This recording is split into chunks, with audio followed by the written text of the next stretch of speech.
অনন্ত অনন্ত কোটি দণ্ডবাদ। সামনে শুদ্ধ ভক্তবৃন্দ রয়েছেন, আপনাদের কৃপা নিয়েই আমি সমস্ত বাংলাদেশ চলছি। আর যে কথাটা আমি বারবার বলি, বৈষ্ণবের কৃপায় পাই সেই বিশ্বম্বর, ভক্তি বিনা জপ তপ সব অকিঞ্চিত কর। আর গুরু মহারাজ সুবস্বামী মহারাজ এটা বলতেন, এটা আমি জীবন দিয়ে আমি সবসময় মনে রাখি, সাধন করো ভজন করো, মরতে জানলে হয়। যদি আমি মায়াকে চিন্তা করি এখান থেকে চলে যাই, তবে মরণ আমার ঠিক মতো মরণ হলো না। এই মায়ার জগৎ থেকে আমি কখনো রেহাই পাবো না, যেতে পারবো না এখান থেকে, মায়ার জগৎ থেকে। এবং এখানে যতক্ষণ পর্যন্ত ইন্দ্রিয় তর্পণের বাসনা রয়েছে, ততক্ষণ পর্যন্ত আমি মরতে জানবো না। কিন্তু 5টা কর্মেন্দ্রিয়, 5টা জ্ঞানেন্দ্রিয়, মন, বুদ্ধি, অহংকার, চিত্ত, এই সব মিলিয়ে আমাদের 14 ইন্দ্রিয়ের খবর এখানে আছে। আমরা যদি সামান্যতম সময়েও এই ইন্দ্র ভোগের চিন্তা করি, নিশ্ছিদ্র হব না। একটা তরুণী নিশ্ছিদ্র না হইলে কি নদী পার হওয়া যায় বড় গোসাই? এই জন্য এখানে আমি তো অবাক হয়ে যাই। এই প্রশ্নটা করেছিলেন সতীশ কুমার ব্রহ্মার কাছে, যে ইন্দ্রিয় তর্পণের বাসনা কিভাবে থেকে মুক্ত হওয়া যায়। ব্রহ্মা বলে, আমি তার উত্তর দিতে পারবো না, কারণ আমিও কখনো কখনো আমার ইন্দ্রিয় বাসনার তাড়িত হই, তাই না?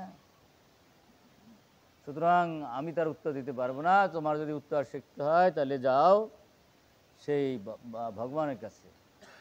এবং ভগবান পরমাংশ হয়ে, রাজহংস হয়ে কী করেছিলেন? উত্তর দিয়েছিলেন। এবং ভগবান গীতার মধ্যে উত্তর দিয়েছেন, ভাগবতের মধ্যে উত্তর দিয়েছেন, কি করে ইন্দ্রিয় তর্পণের বাসনা থেকে আমরা মুক্ত হতে পারি। কিন্তু আমি যে কথা বারবার বলি, যে গীতা ভাগবতের একটা শব্দ হজম হইলে আর কিছু লাগে না, তাই না? আমরা গীতা ভাগবত পাঠ করি বটে, কিন্তু হজম হওয়ার মানুষ সংখ্যা খুব কম। আন্ডারস্ট্যান্ড? এটা কম। এখানে আমরা যারা এখানে দামোদর মাস পালন করি, খুব ভালো, অনেকগুলা অঙ্গ আছে, তাই না, পালন করার জন্য। এবং সেই প্রতিটি অঙ্গ আমরা যথার্থভাবে পালন করতে পারি না, তাই না? যেটুকু পারি সেটুকু ভালো, সবটুকু তো পারবো না, সম্ভব না, তাই না, আমাদের মতো। তো আমরা যেটুকু পালন করি তাতেই ভগবান খুশি। আচ্ছা, এবং এই দামোদর মাসে সামান্যতম যদি গজেন্দ্র মুখ্যং লীলা থেকে কিছু বলা হয়, বলা আছে লক্ষ কোটি যে জন্মের পাপ মুহূর্তের মধ্যে শেষ করে যায়। এই জন্য আমরা একটু টাচ দেবো এখানে, যেখানে আমরা যে ইন্দ্র তর্পণ কখনই হয়, বৈষ্ণব চরণে যদি অপরাধ কইয়ে বসি, তখন ইন্দ্র তর্পণের হাত থেকে আমরা রেহাই পাব না। পরবর্তী সময় আরও বিস্তারিত একটু বলবো। অতি সংক্ষেপ হলো এখানে ঘটনাচারী লীলাটা যে ঘটাইল গজেন্দ্র, তাই না, সেটা তো ক্রীতদর্শক সমুদ্রের উপরে একটা পর্বত ছিল। এই পর্বতের ত্রিকুট পর্বত বলা হয়। একটা হলো লোহার, আরটা হলো রূপার, সিংহ, আরটা হলো সোনার। এর পাদদেশে একটা সরোবর ছিল, অনেকগুলো সরোবর, তার মধ্যে একটা প্রধান সরোবর ছিল। সেখানে হস্তিটা স্নান করতে গেছে তার দলবল নিয়ে, তাই না, এবং কি হয়েছে, কুমিরের দ্বারা আক্রান্ত হয়েছে। এখানে প্রবোধ বলেছেন, মহাজনরা বলেছেন, এই কুমির আর কেউ না, এই হচ্ছে মায়া। আর এই হস্তি আর কেউ না, আমরা যে ভোগবাদী বদ্ধজীব। এবং এই যতক্ষণ পর্যন্ত আমরা ভোগের মধ্যে আছি, আমরা ইন্দ্রিয় তর্পণের বাসনা থেকে কখনো আমরা মুক্তি লাভ করতে পারবো না। এবং কি করে আমরা মুক্তি লাভ করতে পারবো, তার কথাগুলো ভগবান বলেছেন, গীতার মধ্যে আছে, ভাগবতের মধ্যে আছে, বিভিন্ন শাস্ত্রের মধ্যে আছে, প্রহ্লাদ মহারাজ বলেছেন। সেই সম্পর্কে আমরা একটু বলবো। এখন এই উপলব্ধি আমাদের কেন হয় না? এই জন্য আমরা যখন কী কাজ করে ফেলি, বৈষ্ণব চরণে যদি অপরাধ করে ফেলি, তখন আমরা সব হারাই ফেলাই। বৈষ্ণব চরণে ক্ষুদ্র ক্ষুদ্র অপরাধ, মহামাজ ভজন হতে পড়ে যায় বাদ। আমরা ভোগবাদী সাজি কখন, আমরা বদ্ধ হয়ে যাই কখন। এবং আমরা যে এখানে বদ্ধ জীবনযাপন করছি, তিতাব জ্বালা জ্বলছে, জন্ম মৃত্যু জরা বিধির মধ্যে পড়ে গেছি, এর পিছনেও হলো গুরু বৈষ্ণবের কৃষ্ণের চরণে অপরাধ। তাই আমরা এই বদ্ধ জগতে পড়ে রয়েছি। আর বৈষ্ণবের চরণে অপরাধ করলে তো অবশ্যই বদ্ধ জগতে পড়তে, মায়ের কবলে পড়তে হবে। বৈষ্ণবের চরণে অপরাধ করছি, সাথে সাথে মায়ের কবলে পড়ে যাব, ভোগ বাঞ্ছা জাগবে। কৃষ্ণ বলি সেই জীব ভোগ বাঞ্ছা করে নিকটস্থ মায়া তারে ঝাপটে দেয়। যখনই আমরা কোনো বৈষ্ণব অপরাধ করবো তখন কি হবে, আমাদের এই ভোগ বাঞ্ছা জাগবে, আমি আমার ভাব জাগবে, দেত্ব অভিমান জাগবে, অহংকার অভিমান জাগবে, ভোগ করার বাসনা জাগবে। এগুলা জাগলে পরে কি হবে, আমি বদ্ধ দশায় পড়ে যাবো। আন্ডারস্ট্যান্ড? এই জন্য এই যে ভাগবতের মতো তার সুন্দর সিদ্ধান্ত কেউ দিতে পারে নাই। পরিগ্রাহী দুঃখায় যজ্জাত প্রিয়তম নাম। তোমার যেটা ভিতরে ভালো কিছু রয়েছে সেটা তুমি দেখাতে যাবে না কখনো কালো। ভালো ভালো গান গাইতে ভালো পাঠ দিত, এটা না দিলেই তুমি টেকতে পারবে না, এটা না। কিন্তু যদি সুযোগ আসে হলো, আর না হলে না হলো। যদ ইচ্ছে লাভ সন্তুষ্ট, দ্বন্দ্ব তো বিমর্ষ, এখানে দ্বন্দ্ব করা যাবে না। ঘটনা কি ঘটে গেল, এই ইন্দ্রদুম্ন অর্থাৎ উনি এক জন্মে মহান রাজা ছিলেন। এই রাজা ছিলেন, ওই রাজা কি করলেন, ওখানে উনি বানপ্রস্থ নিলেন। বানপ্রস্থ নিয়ে উনি বেশ সাধন ভোজনে একেবারে একনিষ্ঠতা আসলো। কিন্তু এখানে ভাগবত বলছে মদ ভক্তা পূজা অভ্যতিকা সর্বভূতেষু মহাত্মতি। সমস্ত জীবকে সমজ্ঞান করতে হবে, কারণ সমস্ত জীবের মধ্যে আর তোমার মধ্যে কোনো পার্থক্য নাই। তুমিও যে আত্মা আর সে জীব সময় আত্মা আছে, তাই না? কোনো পার্থক্য নাই। আর যদি তোমার মধ্যে কোনো অহংকার এসে থাকে, সাধনের অহংকার, ভজনের অহংকার, সেটা তোমার আত্মক্ষতি কাজ হবে। ভজন করতে করতে সে ভাবলো কি, আমি যে ভজন করতেছি তা আমি তো বৈকুণ্ঠ ধামে বা গোলক যাইই পড়ছি, তাই না? অগস্ত্য মণি গেছে তার মন্দিরের ওখানে, তাই না? তার শিষ্য সমাদল নিয়ে দেখো অবস্থাটা কি। কিন্তু এখানে অনেক সময় দাঁড়াইয়ে ছিল, অপেক্ষা করেছিলেন দেখি কিছু বলে কিনা, কিন্তু কিছুই বললো না। সে শুধু ঘন্টা লড়াই দিয়েছে। এই জন্য বলছে, ভগবান বললো যে আমার সেবার চেয়ে আমার ভক্তের সেবা অধিক। সাধু বৈষ্ণবরা আসছে, তাদের কোনো বাদ্য আর্ঘ্য দেওয়া নাই, কোনো অভ্যর্থনা করা নাই, উনি ওনার ভজন নিয়ে ব্যস্ত আছে। এটা ভগবান পছন্দ করলেন না। তাই কি করলেন, ওই ভগবানেই আপনার কার মুখ দিয়া, ওই অগস্ত্যর মুখ দিয়া অভিশাপটা দিয়ে দিছে যে এটা তো হস্তির ব্যাপার। যারা ভোগের মধ্যে থাকে তারা মায়াগ্রস্ত হস্তির মতো, সুতরাং তুমি যাও, হাতি হয়ে যাও। কারণ হচ্ছে এই দেখবেন এই সবচেয়ে বেশি ভোগবাদী হচ্ছে হাতিরা। ওই হাতিরা যদি ভোগ তৃপ্তি না হয় অন্য হাতিকে সে মেরে ফেলে, এত বড় ভোগবাদী জীব। এই জন্য আমরা যারা ভোগের মধ্যে আছি আমাদের সাথে মায়াগ্রস্ত হস্তির সাথে তুলনা করা হয়েছে। আর গীতায় বলছে ভোগৈশ্বর্য পোশাক্তানাং তয়াম ব্যবসিত বুদ্ধি সমাধন বিধয়তে ভোক্তারাম যজ্ঞ তপসাম সর্বলোক মহারশ্বরাম। প্রভু সেদিন একটা কথা বলছে, খুব ভালো লাগছে কথাটা। আমরা যদি প্রসাদ ও ভোগ বুদ্ধি নিয়ে খাই তাহলে প্রসাদ খাওয়াবে না, বোঝা যায়? আরে ভোগ বুদ্ধি নিয়ে যা করবো তাই কিছু হবে না কিন্তু, নাকি হবে প্রভু?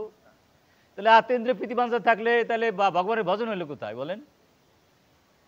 এখন বললে দেখলেন অগস্ত বলে সর্বনাশ, ওর গুরুত্ব দিলে তো এই তো হস্তির মতো ব্যবহার, তোকে অভিশাপ দিছে, যা তুই হস্তি হয়ে যা। তাই কি হলো, হস্তি হয়ে গেল। কে হস্তি হয়ে গেল? হ্যাঁ, না গজেন্দ্র না, ইন্দ্রজন্ম। ইন্দ্রজন্ম হস্তি হয়ে গেল। আর ওদিকে আর এক ঘটনা ঘটছে, হু উনি এসে গন্ধর্বরাজ। এই হু কি করেছেন, আচ্ছা, যখন মানুষ ভোগে উন্মত্ত হয় তখন জ্ঞান বিজ্ঞান হারিয়ে যায়। আমার নাতি, আমার পুত্র, আমার কন্যা, আমার স্ত্রী, এই ভাবনা নিয়ে থাকলে মানুষ কিন্তু ভোগের উপরে উঠতে পারে না। আমি আমার ভাব আসলেই ভোগ চলে আসবে, আন্ডারস্ট্যান্ড? তখন অপরাধ হয়ে যায়। এই জন্য ভাগবত বলছে হম্মম অবিতান উত্তায় কামলোদি বলই। তুমি যদি এর হাত থেকে রেহাই পেতে চাও, আমি এবং আমার ভাব থেকে তুমি দূরে সরে আসো। এই জগৎ সংসারে তুমি যা দেখো শুনো, তোমার বলতে কিছু নাই। যদি থাকতো মরার সময় তুমি নিয়ে যেতে পারতা, তাই না? কিছুই তো তোমার নাই, তাহলে আমার হয় কি করে? যখন আমি এবং আমার ভাবের মধ্যে থাকি তখন আমি অপরাধ করে ফেলি, সর্বনাশ হয়ে যায়। এই মায়ের হাত থেকে রেহাই পাবো না। আমি আমার ভাব থাকলে আর মায়ের হাত থেকে রেহাই পাওয়ার কোনো সুযোগই নেই, আন্ডারস্ট্যান্ড? সব কিছু ভগবানের এই ভাবনা যদি আসে। কুহুকক যখন তার অনেক রমণী নিয়া জলের মধ্যে নামছে স্নান করার জন্যে, তখন কি করছে, দেবল ঋষির পা ধরে টান দিছে, টান ধরিয়া একেবারে সমুদ্রে মানে নদীর মাঝখানে নিয়ে গেছে। তা দেবল ঋষি অনেক ইতিহাস, দেবল ঋষি অভিশাপ দিচ্ছে, বেটা এটা তো তুই কুমিরের মতো আচরণ করলি, হ্যাঁ, আর তুই মায়ায় মানে আবিষ্ট হয়ে তুই গুরু বৈষ্ণব ভুলে গেলি, তাই না? সুতরাং তুই মায়ার রূপ হয়ে থাক মায়ার রূপ কুমিরিয়া থাক। আর ওরে অভিশাপ দিছে, তুমি বদ্ধজীব হাতে ইয়ে থাক। আচ্ছা, এখানে দেখো, আমরা এখানে যতক্ষণ পর্যন্ত আমরা মায়াযুক্ত রয়েছি আর যতক্ষণ পর্যন্ত মায়ার আক্রান্ত হচ্ছি, তখন আমরা এখান থেকে উদ্ধার পেতে পারবো না কিন্তু। আর এই জন্য বলছে, গজেন্দ্র মুখ্যন লীলা যারা যথার্থভাবে শুনবে তারা অবশ্যই অবশ্যই মা মুক্ত হবে। হরে কৃষ্ণ।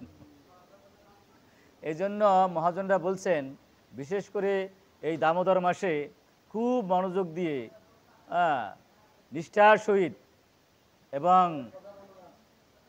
অনুভবের সহিত এই লীলাটা শোনার জন্য বলছে।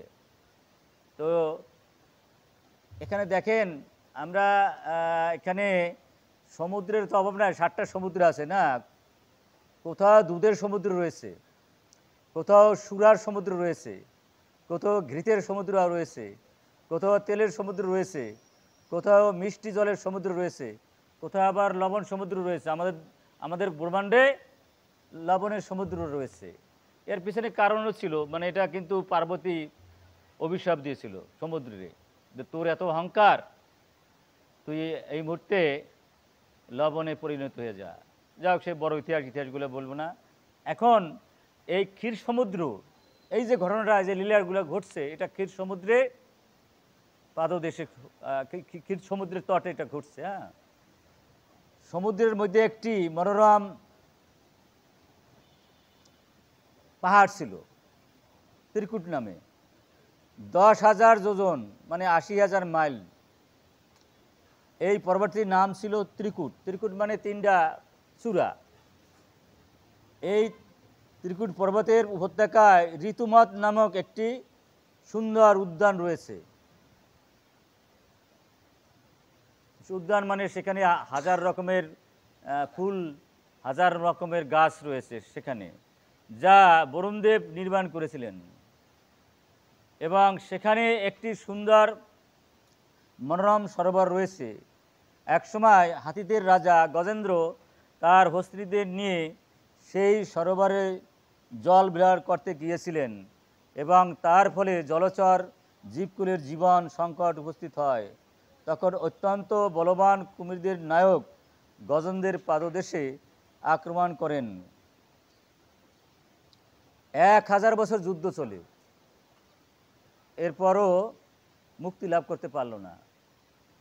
এবং এখানে আমাদের একটু বোঝার চেষ্টা করতে হবে, এটা ব্যাপার হলো এই, আমরা প্রতিনিয়তই চাই মায়ের হাত থেকে উদ্ধার পেতে, কিন্তু আমরা কি পারি? ওই মায়াকে উদ্ধার করতে গিয়ে মায়াই জড়াই পড়ি। হ্যাঁ, এবং যে আমাকে বেশি দুঃখ দেয় তারই কথা মনে পড়ে। যা জাহানা তাই মায়া।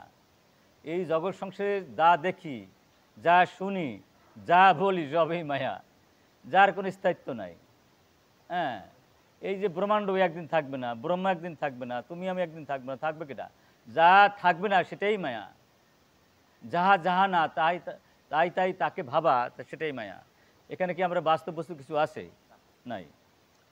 এই জন্য আমাদের এটা বুঝতে হবে, আমরা যারা মূর্খাতি মূর্খ মানুষ, আমরা একটু চাঁদের খবরে তো জানি না। এই আমাদের বৈজ্ঞানিকরা বলে প্রবোধ ভুল বলেছেন, আসলে এটা সম্পূর্ণ মিথ্যা কথা। মানে প্রবোধ বলছে চাঁদের আলো আছে, আর ওরা বলছে চাঁদের আলো নাই, প্রবোধ কেন বললো? এটা গীতার ভাষ্য সে ভুল লিখেছে, আন্ডারস্ট্যান্ড? কিন্তু আসলে প্রবোধে যে চাঁদের কথা বলছে, এই চাঁদ কিন্তু এই চাঁদ না। আমরা যে চাঁদ দেখি সে চাঁদ না, সে চাঁদের সত্যিই আলো আছে। বোঝা যায়? বোঝা যায় না? তা এখন আমি মূর্খর মতো যদি বলিস প্রবোধ ভুল বলছে, এটা ঠিক হবে? অল্প বিদ্যা ভয়ঙ্করী, এইগুলো বিষয়। এই জন্য এই যে আমরা যেগুলা আমরা যদি দেখি ক্ষীর সমুদ্র দেখি, যদি তেলের সমুদ্র দেখি, যদি এবং দুধের সমুদ্র দেখি, যদি যদি এগুলো দেখি, তাহলে যে মিথ্যা, এটা কি মিথ্যা? এটা তো অবশ্যই সত্য। কিন্তু আমরা দুর্ভাগ্যের সত্য, আমরা তো ওখানে পৌঁছতে পারি না, আমাদের বিদ্যা বুদ্ধি ওখানে পৌঁছায় না, সেই জন্য আমরা অনেক সময় এক্ষেত্রে মিথ্যা ভাবি। আসলে কি মিথ্যা? আগেও বলছি, ত্রিকুট পর্বতে বহু সরোবর ও নদী রয়েছে, তার তট বালুকা রাশির দ্বারা আচ্ছাদিত, তার জল স্ফটিকের মতো নির্মল, এবং স্বর্গলালাগণ সেখানে স্নান করতে যান। এবং যারা পদ্মাগন্ধী, অর্থাৎ কত কত মাতাজিরা আছে, মাতাজিরা আছে, তাদের শরীর থেকে পদ্মের গন্ধ আসে, এবং যখন স্নান করে ওরা, স্নান করার মাধ্যমে কি হয়, ওই ওদের স্নানের মানে গায়ের সুবাসে ওই স্থানটা একেবারে পদ্ম গন্ধে একেবারে মৌমৌ শব্দ, মৌমৌ হয়ে যায়। কি সুন্দর, তাই না? এখন আমরা যতই চেষ্টা করি, এই যেখানে বলছে বললো, ব্রহ্মা বলল, এই যে তুমি মায়ের হাত থেকে রেহাই পাবা, গুণের হাত থেকে রেহাই পাবা, ভোগের বাসনা থেকে রেহাই, আমি বলতে পারবো না। আচ্ছা, যদি তাই বলতে পারতো, এখানে এই যে ভোগবাদী জীব, আমরা কি উদ্ধার পাচ্ছি? আমাদের উদ্ধার করার জন্য আমরা যখন বিপদে পড়ি, আমার বাবা চলে আসে, আমার মা চলে আসে, আমার আত্মীয় স্বজন চলে আসে, কিন্তু মৃত্যুর হাত থেকে কি রেহাই করতে পারে? যদি অ্যাক্সিডেন্টে মারা যায়, সাপের কামড়ে মারা যায়, বজ্রপাতে মারা যায়, কেউ কি আমাকে রক্ষা করতে পারে? পারে না। কিন্তু এরকম যখন হাতি যখন এসে পড়েছে, কুমিরে ধরেছে, তার যত আত্মীয় স্বজন ছিল, বন্ধু বাবা, সীমাহীন চেষ্টা করেছে তাকে রক্ষা করার জন্য, কিন্তু তাকে রক্ষা করতে পারে নাই।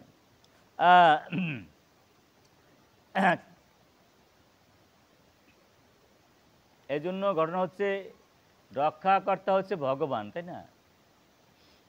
সেখানে আমরা যতই যা করি না করি, তাই না, যদি আমরা অনেক সময় আমরা ভাবি না, আধ্যাত্মিক জীবনের উন্নতির জন্য সন্ন্যাস গ্রহণ করা অপরিহার্য নয়। কি সুন্দর কথা বলছে প্রভুপদ। প্রভু বলছে, তুমি সন্ন্যাস গ্রহণ করেছো, কিন্তু তোমার ভোগের বাসনা গেল না, দেহত্ব বুদ্ধি গেল না, আমি আমার ভাব গেল না, তুমি সন্ন্যাস নিয়েও তোমার একটা লাভ হবে না। এখানে প্রভুতাই বলছেন, যে ব্যক্তি চিন্ময় স্তরে অধিষ্ঠিত নয়, তার পক্ষে কৃত্রিমভাবে সন্ন্যাস গ্রহণ করা কোনোভাবেই উচিত নয়। বোঝা যায়? তা আমি সন্ন্যাস নিলাম, কিন্তু আমার দেহত্ব বুদ্ধি গেল না, আমি আমার ভাব গেল না, ভোগ বুদ্ধি গেল না, ভোগের বাসনা গেল না, না, এখানে বলছে না, এটার দরকার নাই। আবার যদি কেউ গৃহস্থ থাকতে পারে, সেও অনেক উত্তরণ ঘটাতে পারে, গৃহমেদি না। কিন্তু সমস্ত ইন্দ্র দিয়ে যদি ভগবানের সেবায় যুক্ত থাকে, আর বলছে স্থানে স্থিতা শ্রুতিগতম তনুবাগ মনোভি, ঘটনা হচ্ছে এই, কায়মন বাক্যে যদি ভগবানের সন্তুষ্টি বিধানের জন্য সব করতে পারো, তুমি গৃহস্থ থাকলেও সমস্যা নাই। বুঝছো, যেই বোঝে সেই শ্রেষ্ঠ, তাই না? আচ্ছা, এখানে বলছে প্রভুত কত চমৎকার কথা বলছে। আমরা যদি মনে করি যে এই জড় জগৎটি সুখভোগের একটি অতি সুন্দর স্থান, তাহলে সেটি আমাদের অজ্ঞানতার পরিচয়। মানে এই জগৎটা সুখের লেশ মাত্র নাই। যদি আমরা ভাবি যে এই জগতেই আমাদের সুখ আসবে, তাহলে এটা হলো আত্মঘাতী কাজ, এটা কখনো হবে না। কিন্তু ঘটনা হচ্ছে, এই বড় সাধুরে খুঁজে পাই না, তাই না? আচ্ছা, প্রকৃত জ্ঞান হচ্ছে যে এই জড়জগৎ বিপদে পূর্ণ, পদম পদম যদ বিপদম। এই বুদ্ধি যদি আমার থাকে, তাহলে আমার কিছু বুদ্ধি আছে। যদি আমরা ভাবি যে এই জগতে আমরা শান্তি পাবো, তাহলে পাগলামি ছাড়া আর কিছু না। এখানে যেখানে যা নাই তাই খুঁজলে পাবো।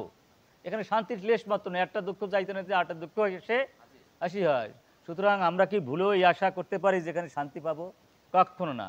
যদি এখানে কেউ শান্তি পেতে চায়, তার মতো আত্মঘাতী ব্যক্তি আর নাই এখানে। তা এটা নাই, এটা আমরা সময় বুঝি না, কিন্তু ওই সময় উল্টাপাল্টা আবিজবি আমরা কাজকর্ম করি, তাই না? তো এখন তো অনেক সময় অনেক সুকৃতি জন্মে, শোনেন, বিপদ আপদ আসো একটা সুকৃতি। হ্যাঁ, যদি ওই সময় ভগবানের কথা মনে থাকে, হরে কৃষ্ণ, বোঝা যায় বড় সাধুরা, বিপদ আপদ বড়টা সুকৃতি, যদি ওই সময় ভগবানের কথা মনে থাকে।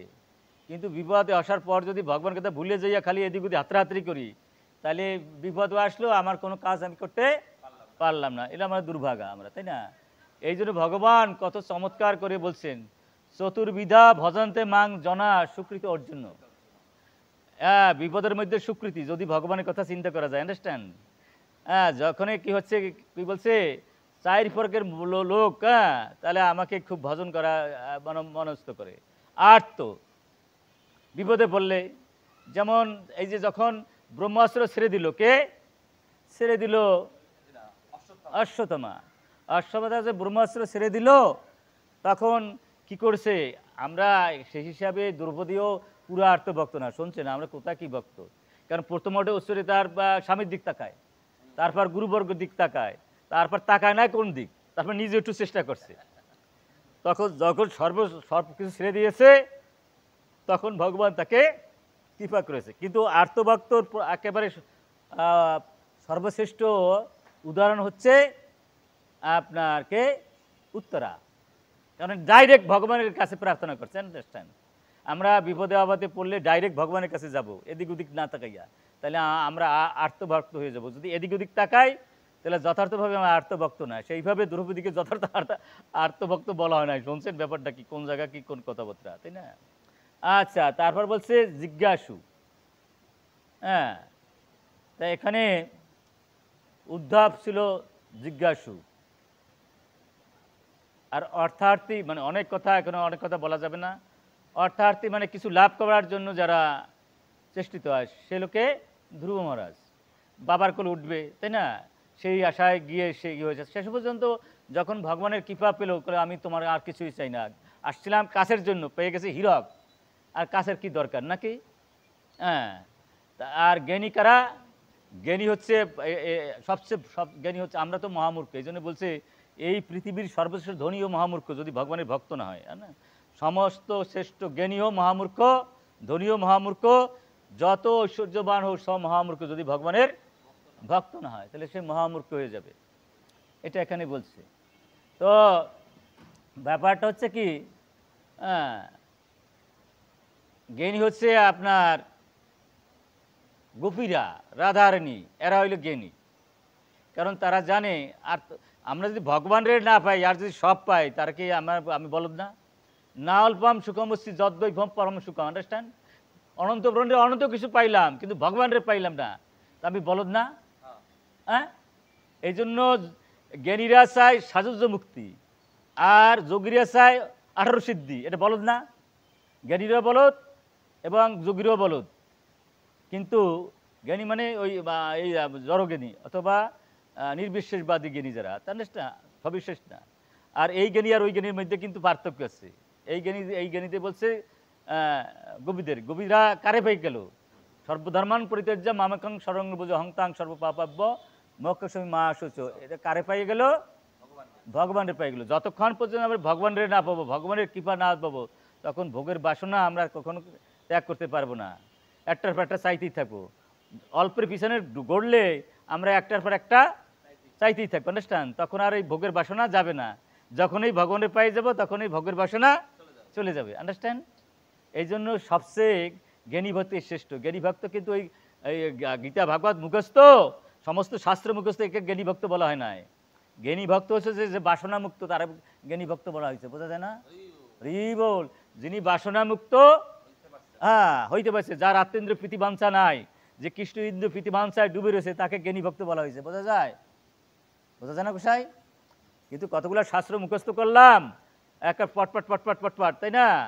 একার গীতা ভাগবত মুখস্থ হয়ে পেরেছি, আমি জ্ঞানী ভক্ত হচ্ছি না। আমি জ্ঞানী ভক্ত না। আমি যদি বাসনা মুক্ত হতে পারি, আমি যদি অহংকার মুক্ত হতে পারি, ধেয়ত বুদ্ধ শূন্য হতে পারি, তাইতে বোঝা যাবে আমি জ্ঞানী ভক্ত হয়েছি। বোঝা যায় না গোসাই? আচ্ছা, এখানে আমরা এটা বলছি, দেখেন প্রহ্লাদ আর এক ধাপ মানে আগাই দিছে। দেখেন ভাগবতের সপ্তম স্কন্ধের নবম অধ্যায়ে 43 নম্বর শ্লোকে অপরূপ করে বলেছে গোসাই, আপনাদের চরণগুলি, তোমার চরণগুলি আমি মাথায় রাখছি, তুমি ইদানিং একটু ভালো সাধু হওয়ার চেষ্টা করছো, সাধু মহারাজদের সঙ্গ করো। আবার এই শ্লোকগুলো ঠোঁটস্থ করে বলবা। দেখো, বিস্তারিত বলবো না, অতি সংক্ষেপে সংক্ষেপে বলবো। না বুঝে পড়ো দূরত্বা বৈতরণী, কি চমৎকার কথা বলছে। এই জড়জগৎ আর চিন্ময় জগতের মাঝখানে একটা বৈতরণী নদী আছে, এটা পার হওয়া এত সোজা না। যদি আমি নিশ্চিদ্র না হই তাহলে ওই বৈতরণী নদী পার হবো না। একটা ফুটে থাকলে নদী পার হলেও যাবে। আমি ইন্দ্র ভোগের মধ্যে থাকলাম, দেহত্ববুদ্ধির মধ্যে থাকলাম, কামনা বাসনার মধ্যে থাকলাম, আর আমি বৈতরণী পার হয়ে যাবো, এটা কি হবে গোসাই? এই বড় বড় গোসাইরা এনে আছে, হবে গোসাই? হবে না। হবে গোসাই? একটা ফুটা নিয়ে কি নদী পার হওয়া যায়? একটা ফুটা নৌকো নিয়ে? এটা আমাদের বুঝতে হবে, তাই না? দেখে প্রহ্লাদ মহারাজ বলছেন তজ বীর্য গায়ন মহামৃত মগ্নচিত্ত, কি চমৎকার কথা বলছে। যারা গীতায় ভাগবত ডুব না দেবে তারা কিন্তু আনন্দ পাবে না। আন্ডারস্ট্যান্ড? এইটা হলো ঔষধ। ঔষধ না খেলে সুস্থ হবে। এই জন্য বলছে নষ্ট প্রয়াস অবাদর্শ নিত্যম ভাগবত সেবা। প্রত্যেক দিন এই গ্রান্ত ব্যক্তি ভাগবতের কণ্ঠে ভাগবত কথা শুনতে হবে, এটা ঔষধ।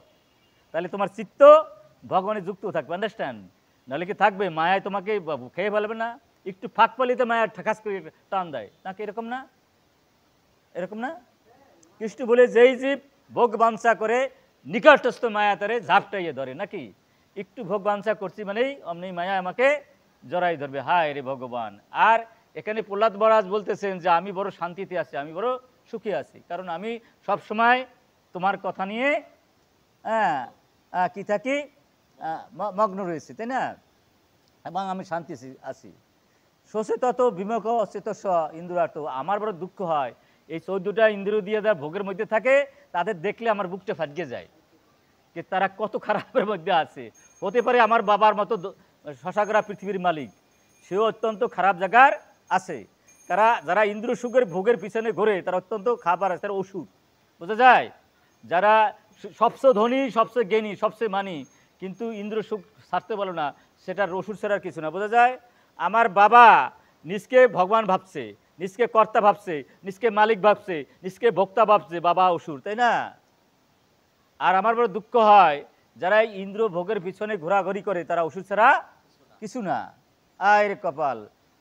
আর বলছে মায়া সুখায়, এই 14 ভুবনে ভগবান ছাড়া যত সুখ, গাড়ির সুখ, বাড়ির সুখ, নারীর সুখ, রাজত্বের সুখ, তাই না, মাতবাড়ির সুখ, যত সুখ এলো মায়া সুখ, বোঝা যায়? ভগবান ছাড়া যেখানে যত সুখ দেখবা সবগুলো মায়া সুখ। এবার এই মায়া সুখ পাওয়ার জন্য কতটা চেষ্টা, কত বাড়ি, কত ইন্ডাস্ট্রি, কত চেষ্টা চলছে অনুক্ষণ, তাই না, কত রকম। কিন্তু কেউ কি শান্তিতে আছে? কেউ কি তৃতীয় জ্বালার ঊর্ধ্বে উঠতে পারছে? কেউ কি জন্ম মৃত্যু জরাবিধির ঊর্ধ্বে উঠতেছে? তার কি চক্ষু 4টে হয়েছে, মাথা কি 2টা হয়েছে, হাত কি 4খান, পা কি 5খান হয়েছে? তাহলে এই সমস্ত পরিকল্পনা করা গেলে পাগলামি না? প্রভু যে পাগলের রাজ্যে পাগল। আর এই যে আমেরিকায় যে গালাগালি করছিল যে তোমরা সবাই পাগল, তো তোমাদের পাগলের কাছ থেকে কি নেব? তোমার পাগলামি সংশোধন করার জন্য আমি আমেরিকায় আসছি। বলে আর যে কোনো জায়গা পাই না? বলে জায়গা পাই না, তোমরা বড় পাগল, তো বড় পাগল যদি সুস্থ হয় সমস্ত পৃথিবী সুস্থ হয়ে যাবে। আরে কৃষ্ণ, বোঝা যায় না? তাই এই জন্য আমরা যারা একটু ইস্কনে আছি, আমরা যারা বড় বড় পাগল ধরতে হবে, বুঝলেন? বড় বড় ডাক্তার, ইঞ্জিনিয়ার, জজ, ব্যারিস্টার, তাই না, সচিব, রাজা, বাদশাহ যারা আছে, এদের যদি আমরা সুস্থ করতে পারি আস্তে আস্তে সকল মানুষগুলো সুস্থ হয়ে যাবে। যজ্জাত আছে শ্রেষ্ঠ তৎ ইতর জন সজাত প্রমাণ করতে লোকতাৎ অনুবর্তাতে। ইসকন কেন এত প্রভাবিত? কারণ ইসকনে এই সিস্টেমটা ধরছে। আন্ডারস্ট্যান্ড? অম্বরীশ দাস বিশ্বের শ্রেষ্ঠ ধনী, তারে নিয়ে আসছে এখানে, তাই না? কত শত বৈজ্ঞানিক এখানে হরে কৃষ্ণ বলতেছে, তাই না?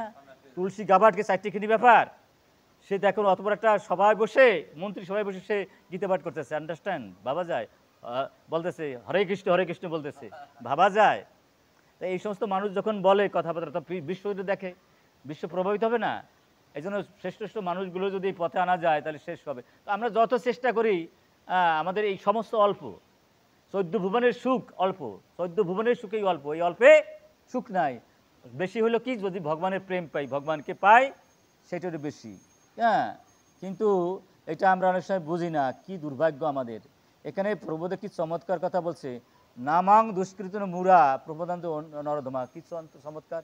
পৃথিবীর শ্রেষ্ঠ জ্ঞানী, শ্রেষ্ঠ ধনী, শ্রেষ্ঠ বুদ্ধিমান যদি ভগবানের যুক্ত না হয়, ঝরা পাতার মতো, তাদের বলছে নরাধম।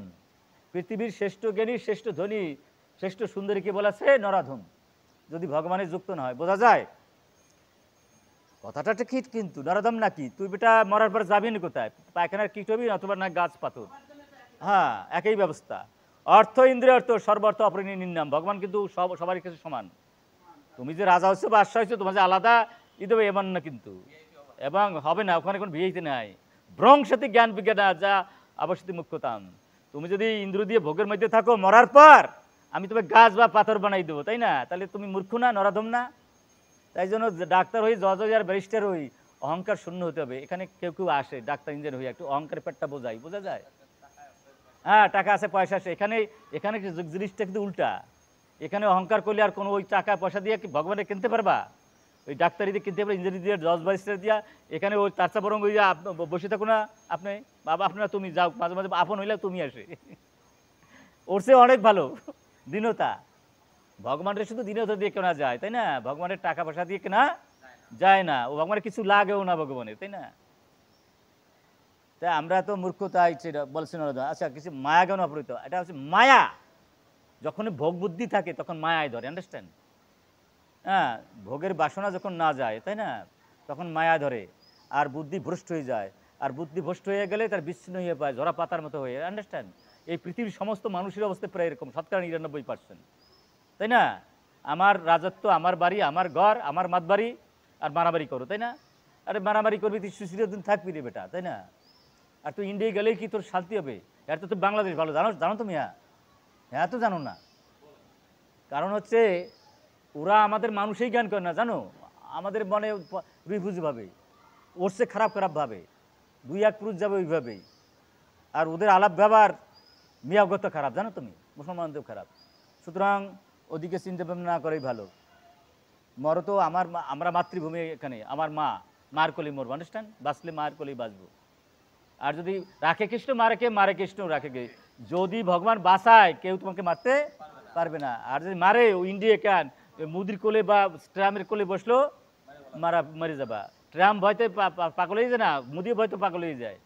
ভয় কার না আছে? কিন্তু একজনের ভয় না, সেলো আমার শ্রীকৃষ্ণ, তার কোলে যাইতে হবে, তাই না? আর তার কোলে যাইতে হলে একটু মায়া মুক্তি হবে না?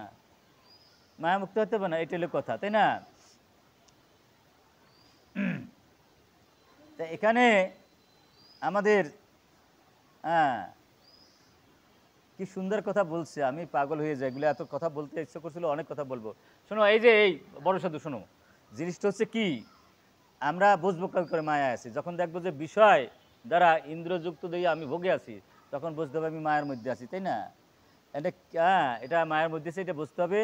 আর এটা না বুঝলে যে সব শেষ হয়ে যাবে। দেখো, আমরা কি সুন্দর কথা বলছে ভাগবতের সপ্তম স্কন্ধের নবম অধ্যায়ের 19 নম্বর শ্লোকে, কি চমৎকার কথা বলছে। আমি তো দিশার হয়ে যাই সমস্ত কথা ভিতরে ঢুকলে। বলছে কি জানো? হে ঋষভদেব, হে বিভো, দেহত্ববুদ্ধির ফলে আপনার দ্বারা উপেক্ষিত দেহধারী জীবেরা তাদের নিজেদের কল্যাণের জন্য কিছুই করতে পারে না। আমরা যখন মায়াযুক্ত আছি তখন কিছুই করতে পারবো না। মায়া মুক্ত দৈবস্যা গুণময়ী মামা দূরত্বায়, না মামা যে প্রবদান্তে মায়া বেতাং তরিতে, তারা তাদের দুঃখ নিবারণের যে উপায় করুক গ্রহণ করে, তা সাময়িকভাবে লাভজনক হলেও ক্ষণস্থায়ী। আমার রোগ কিছু রোগ, একটা রোগ শেষ হইতে আর একটা রোগ চলে আসে। আচ্ছা, কোনো সমস্যা কি আমরা পার্মানেন্ট একবার খাইলে কি আর খাওয়া লাগে না? বারবার খাওয়া লাগে না? আচ্ছা, যেমন পিতা মাতা, আচ্ছা পিতা মাতা কোলে বাপমা সন্তান মরে না? মরে না? একে রক্ষা করতে পারে। আর ডাক্তারের কাছে পিছিয়ে কোনো রুগী মরে না? তা মরে। আরে ডাক্তারই নিজে মুরগি যায়, তার ফলা পড়ে যায়, তাই না? হ্যাঁ, তথাপি আচ্ছা, এমনটা হয় যদি আমরা প্রত্যেকটি জীবেই এখানে নিবেদিত তরুণীর মতো, আন্ডারস্ট্যান্ড? প্রতিটি জীব আমরা, যারা আমরা নিবেদিত তরুণী, আমরা কি আরেকজনকে বাঁচাইতে পারবো? যে ডোবা তরণী, মাগো ডোবা তরণী, সেই ডোবা তরণী নিয়ে কি আমরা সাগরের উপর যেতে পারবো? তাহলে একমাত্র ভগবান ছাড়া কোনো গতি নাই, গতি নাই, গতি নাই, গতি নাই হরি নাম বিনে, গতি নাই, গতি নাই কৃষ্ণ নাম বিনে। যারা যা দেন, মৃত্যু কি ঠেকাইতে পারবে? বেদি কি ঠেকাইতে পারবে? জরা কি ঠেকাইতে পারবে? তিতাব জ্বালা কি ঠেকাইতে পারবে? এই একমাত্র ঠেকাইতে পারে ভগবান। কর্মারি নিজ কিন্তু তো ভক্তিভজম, ভগবান ইচ্ছা করলে পারে। কারণ সে হ্রাস করছে 432 কোটি বছর, সমস্ত কিছু বন্ধ করে রাখছিল, পারছিল না? পারছিল না এরকম? এরকম যমুনার জলের মধ্যে সে লীলা করছে 432 কোটি বছর, যমুনার জলে বাঁচলে 125 বছর। কিন্তু এগুলো করলো কীভাবে? এটা আমরা তো মূর্খরা বুঝবো না, যারা জ্ঞানী ভক্ত তারা বুঝবে, তারাও লীলা করছে। সেটা স্পষ্টভাবে ইয়ের মধ্যে প্রমাণ আছে। কোথার মধ্যে? ওই ভাগবতের মধ্যে প্রমাণ আছে, নাকি আছে না? তো দুর্ভাগ্যের সত্য আমরা এটা অনেক সময় বুঝি না। কারণ হলো আমরা তো গুণাযুক্ত। এখানে বলছে ত্রিগুণময়ী ভাবেই এবি সর্বামক জগৎ। আমরা যদি গুণের মধ্যে থাকি, 3 গুণের মধ্যে আমাদের আটকাই রাখবে, তমগুণে, রজগুণে এবং সত্যগুণে। কিন্তু আমরা তো গুণাতীত হতো কীভাবে? যদি মান না চাই, যদি আসক্তি না থাকে কিছুতে, তাহলে কিন্তু গুণাতীত হতে পারবো, নইলে হবে না। মান চাই আর গুণাতীত হয়ে যাবো, এত সোজা। এই জন্য গীতায় বলছে নির্মাণ মোহ যেহেতু সঙ্গ দোষ, বোঝা যায় না? তুমি মান শূন্য হও, তোমার আসক্তি শূন্য হও, আধ্যাত্ম নিত্য, প্রত্যেক দিন, প্রত্যেক সময়, প্রত্যেক ক্ষণে ভগবানের কথা চিন্তা করতে হবে। আন্ডারস্ট্যান্ড? আমরা কি করি? ভগবানের স্মৃতি কি আছে? আমরা যত সুন্দর কথা বলি, ভিতরে তো ময়লা রয়েছে নাকি? যা দেখার না তাই দেখি, যা শোনার না তাই শুনি, যেখানে যাওয়ার না তাই যাই, এরকম হয় না গোসাই? আর এই জন্য কী করছে, এই 3 গুণে আমাদের বেঁধে ফেরে। আর আমরা বুঝতেই পারি না যে ভগবান কার কাছে গেলে শান্তি পাবো, কার কাছে মায়া মুক্তি পাবো। এখানে ভগবান সে আমার সে আর দ্বিতীয় বস্তু নাই, আমি হলে পরম অব্যয়ম। এই জগৎ সংসারে সব কিছুই ধ্বংস হয়ে যাবে, আমি ধ্বংস হব না। যে ধ্বংস বস্তুর কাছে গেলে তুমি আত্মা, তুমি কি শান্তি পাবা? তুমি শান্তি পেতে হলে তোমার কোথায় যেতে হবে? আমি যে অব্যয়, আমার কাছে যেতে হবে। নাকি মাকো এই 2 মা, ওই কয়েক মা আছে খুব সুন্দর শুনি, বড় বড় ভক্তরা, চরণে দণ্ডবাদ। মা বোঝা যায় তো মাগো? বোঝা যায়? আচ্ছা, বোঝা গেলে ভালো। হরে কৃষ্ণ। আচ্ছা, হরে কৃষ্ণ। তা বোঝা গেলে ভালো। মা আপনাদের চরণে দণ্ডবাদ, আপনাদের আমরা খুব শ্রদ্ধা ভক্তি করি, ভালো করে শুনে গোসাই, বুঝছেন? হ্যাঁ, তা এখানে আমরা এগুলা দেখলাম। দেখেন কি সুন্দর বলছে, ভগবান নিজেই বলছে, দেখো এত সোজা জিনিস না, মায়ের হাত থেকে রেহাই পাবা, মায়ের বাসনা থেকে, তাই না? বাসনা কি যাইতে চায়? জানি না অপরাধ, তারপরে সেটা করি বলি। আসে না এর বড় সাধু? কাম এসো ক্রোধেশ রজগুণের সমদ্ভব মহাশন মহাপাপন বিদ্যহীন বৈরিণম। আমাদের মধ্যে রজগুণ থাকলে পাপের হাত থেকে রেহাই পাবো না, তমগুণ থাকলে পাপের হাত থেকে রেহাই পাবো না। পাবো? গুণই আমার সারাই সারাইটা করবে, জানি এটা অন্যায়, তারপরও করে ফেলবো। এই জন্য আস্তে আস্তে তবগুণকে শেষ করতে হবে, রজগুণকে শেষ করতে হবে, শুদ্ধ সাত্ত্বিকে যেতে হবে, তারপর শুদ্ধ সাত্ত্বিক, তারপর গুণাতীত, নাহলে হবে? আচ্ছা, ভগবান গুণাতীত, তার সাথে ভালোবাসাবাসি করতে হলে কাছাকাছি না হলে হবে? নাহলে যা হবে বলেন? আমি তমগুণের সাথে ভগবানের এমন কথা বলা শুরু করে দেবে নাকি? একটা হ্যাঁ, একজন বিশেষ ক্যাডারের মেয়ে, তার সাথে কি এটা রিক্সাওয়ালার বিয়ে হবে? কখন হয়? এই জন্য একটু সমাকক্ষ হতে হবে, নাকি সাধু? জীব হচ্ছে ভগবানের সন্তান, তাই জীব যখন ভগবানের শরণাগত হয়, তখন ভগবান তার অহেতুক করুণা বশে পিতৃবৎ স্নেহে তাকে মুক্ত করতে মনস্থ করে, এবং তিনি তখন মায়াকে আদেশ দেন তাকে মুক্ত করে দিতে। হ্যাঁ, এই আসল কাছে আছে। কেউ কোনো ক্ষমতা নাই যতক্ষণ পর্যন্ত ভগবান আদেশ না করবে। দৈবস্যা গুণময়ী মমা দূরত্বা, মামা যে প্রবোধন দেয়, ভগবানকে আদেশ এমনি, ভগবানের লোকের সম্পর্ক নিলে দেবে। যদি ভালো সম্পর্ক করতে, সম্পর্ক কখন হবে? ভগবানের যদি সময় দেই, ভগবানের কথা যদি শুনি। আর এই নষ্ট প্রয়াস অবদ্দেশ নিত্য ভাবাসবে, আমার যদি কর্তৃত্ব নিয়ে ভোগের বাসনা শূন্য না হইতে মায়ের হাত থেকে কোনোদিন রেখাই পাবে না। কর্তৃত্ব অভিমান নিয়ে ভোগের বাসনা থেকে মুক্ত আমার হতেই হবে, তাই না? বেদে কি সুন্দর কথা বলছে, তমম বিদিত্তা, অর্থাৎ শ্রীকৃষ্ণকে জানার মাধ্যমেই কেবল জড় বন্ধনেতে মুক্ত হওয়া যায়। ওই বাবু, জন্ম করে দিব্য যে ব্যক্তি তত্ত্ব, তাই না? হ্যাঁ, ভগবানকে যদি আমি ভালোভাবে না জানি, তাহলে এই মায়ের হাত থেকে মুক্তি হওয়া যাবে না। এখানে দেখেন শিব ঠাকুর একটা কি সুন্দর কথা বলছে, মুক্তিদাতা সর্বেশাম বিষ্ণুদেব ন সংশ। এই জগৎ সংসারে কেউ কারে মুক্তি দিতে পারে না, কেউ কারে শান্তি দিতে পারে না, কেউ মায়ের হাত থেকে রেহাই দিতে পারে না। শিব ঠাকুর নিজে বলছেন যে একমাত্র ভগবান শ্রী বিষ্ণু যে সকলের মুক্তিদাতা, সেই সম্বন্ধে কোনো সংশয় নেই। এটা বলছে আমার মহাদেব বলছে, শিব ঠাকুর বলছে। আর শিব ঠাকুরের কথা তো একেবারে সত্য, এর উপরে কোনো সত্য আছে? আচ্ছা, এখানে দেখেন ভাগবতের সপ্তম স্কন্ধের নবম অধ্যায়ের 18 অধ্যায় বলছে, হে ভগবান নৃসিংহদেব, প্রহ্লাদ মহারাজ বলছে, মুক্ত পুরুষের সঙ্গে আপনার দিব্য প্রেমময়ী সেবার যুক্ত হয়ে আমি জরা প্রকৃতি 3 গুণের প্রভাব থেকে সম্পূর্ণরূপে কলুষমুক্ত হব। ও কি সুন্দর কথা বলছে। যতক্ষণ পর্যন্ত সাধুর কৃপা না হবে, সাধুর সঙ্গ না হবে, সাধুর কাছে এসে ভগবানের কথা না শুনবে, তখন পর্যন্ত মুক্তি হওয়া যাবে না। হরে কৃষ্ণ।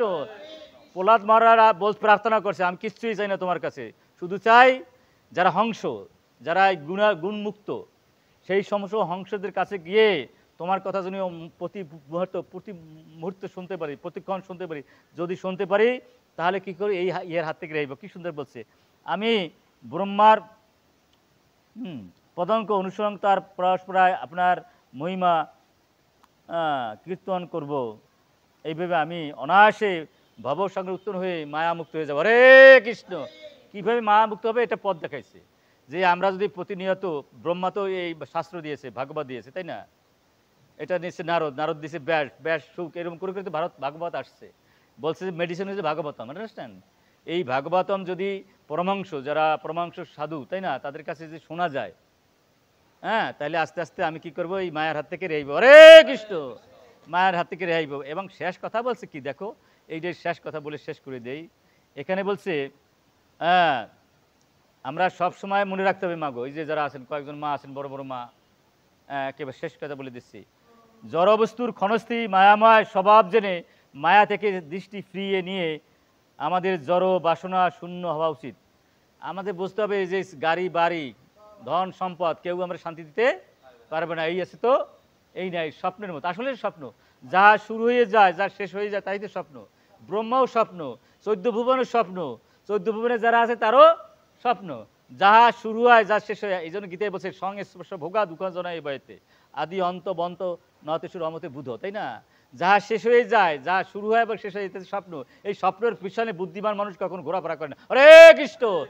এই জন্য প্রভুত সবারই কিছু বলো, যে তোমরা যারা ডাক্তার, ইঞ্জিনিয়ার, জজ, ব্যারিস্টার, দার্শনিক, কবি, সাহিত্যিক, তোমরা শুধু কি করছো, স্বপ্নের পিছনে ঘোরাফেরা করছো। বলে স্বপ্নের পিছনে ঘোরাফেরা বাদ দিয়া আসো, ভগবানের যুক্ত হয়ে যায়, ভগবানের সেবায় যুক্ত হয়ে যাও।